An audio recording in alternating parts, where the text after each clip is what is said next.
given a rectangle with length a squared plus 6a minus 27 and a width a squared minus 9, write the ratio of the width of the rectangle to its length as a simplified rational expression. So we want the ratio of the width. We want the ratio of the width to the length of the rectangle. And they give us the expressions for each of these. The width, the expression for the width of the rectangle is a squared minus 9. So the width, let me do it in this pink, is a squared minus 9. We want the ratio of that to the length. The ratio of the width of the rectangle to its length. The length is given right over there. It is a squared plus 6a minus 27. They want us to simplify this. And so the best way to simplify this, whether we're dealing with expressions in the numerator and denominator or just numbers, is we want to factor them and see if they have any common factors. And if they do, we might be able to cancel them out.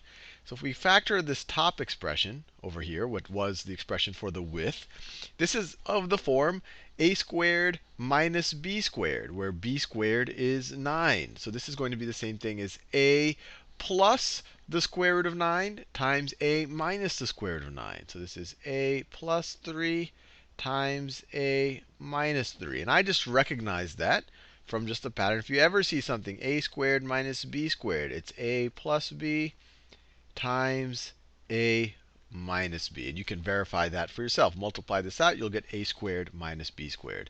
So this is the width can be factored into a plus 3 times a minus 3. Let's see if we can do something for the denominator. So here, if we wanted to factor this out, we have to think of two numbers that when we add them, I get positive 6. And when I take their product, I get negative 27. Let's see, if I have positive 9 and negative 3, that would work. So this can be factored as a plus 9 and a minus 3. 9a, 9 times a is 9a. A times negative 3 is negative 3a. When you add those two middle terms together, you'll get 6a just like that. And then 9 times negative 3 is negative 27. Of course, the a times a is a squared. So I've factored the two expressions, and let's see if we can simplify it.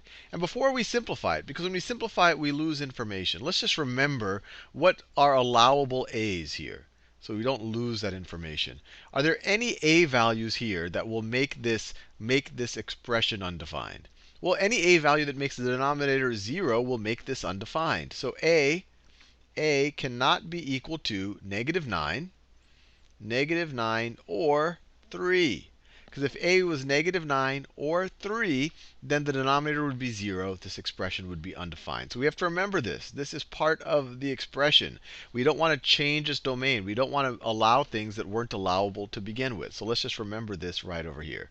Now, with that said, now that we've made this constraint, we can simplify it more. We say, look, we have an a minus 3 in the numerator, and we have an a minus 3 in the denominator. And we're assuming that a is not going to be equal to 3. So it's not like we're dividing, we have a 0 over a 0. So a will not be equal to 3. Any other number, this will be an actual number. You divide the numerator and the denominator by that same value.